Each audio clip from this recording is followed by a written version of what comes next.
नमस्कार, मी मुस्कान. आपण पाहतात माय मराठी टीव्ही. रोजच्या ताज्या बातम्या पाहण्यासाठी आजच सबस्क्राईब करा माय मराठी टीव्ही. पाहूयात आताची महत्त्वाची बातमी. रागाने लावली करायला जेलची वारी. एकाला साथ देण्याच्या नादात 6 जणांवर पण आली बारी.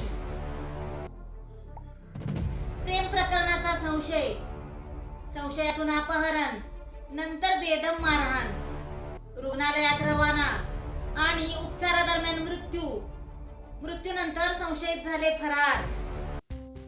मयत इसमाच्या भावाने दिली पोलिसात तक्रार. दिनांक 5/5/2025 रोजीची घटना. मयत इसमाचे नाव रहमतुल्ला सलीम आतार, वय वर्ष 27, राहणार कासेगाव, तालुका वाळवा, जिल्हा सांगली. पोलिसांनी घटनेचे गांभीर्य ओळखून फरार आरोपितांचा शोध घेण्यास सुरुवात केली. कराड तालुका व कासेगाव पोलीस ठाणेकडील अंमलदार यांची विविध पथके तयार करून नमूद आरोपितांना ताब्यात घेण्यात पोलिसांना आले यश. पोलिसांकडून मिळालेल्या माहितीनुसार रहमतुल्ला सलीम आतार याचे आरोपित राकेश पाटील याच्या चुलत बहिणीचे प्रेमसंबंध असल्याच्या कारणावरून आरोपित राकेश पाटील व त्याच्या साथीदारांनी रहमतुल्ला यास जीवे मारण्याच्या उद्देशाने अपहरण करून त्यास लोखंडी रॉड, लाकडी दांडके, पीव्हीसी पाईपने मारहाण केली. झालेल्या मारहाणीत तो गंभीर जखमी होऊन त्यास उपचारासाठी दाखल केले. उपचारादरम्यान रहमतुल्ला सलीम आतार याचा मृत्यू झाला.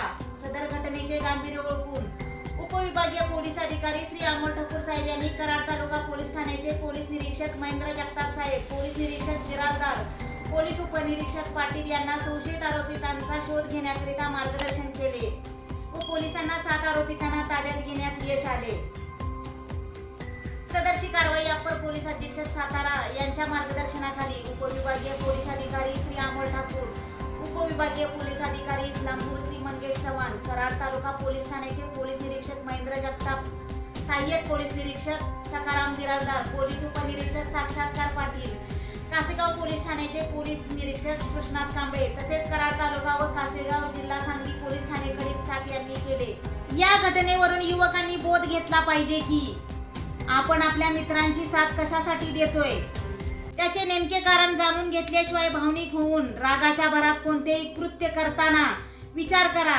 रागाचा परिणाम आपणास कशा प्रकारे भोगावा लागू शकतो. त्यामुळे आपणास जर राग आला तर आपल्या रागावरती नियंत्रण ठेवावे, अन्यथा पुढील होणारा अनर्थ टाळू शकणार नाही. जाणून घेऊयात याबाबत कराड तालुका पोलीस ठाण्याचे पोलीस निरीक्षक महेंद्र जगताप यांनी दिलेली अधिक माहिती.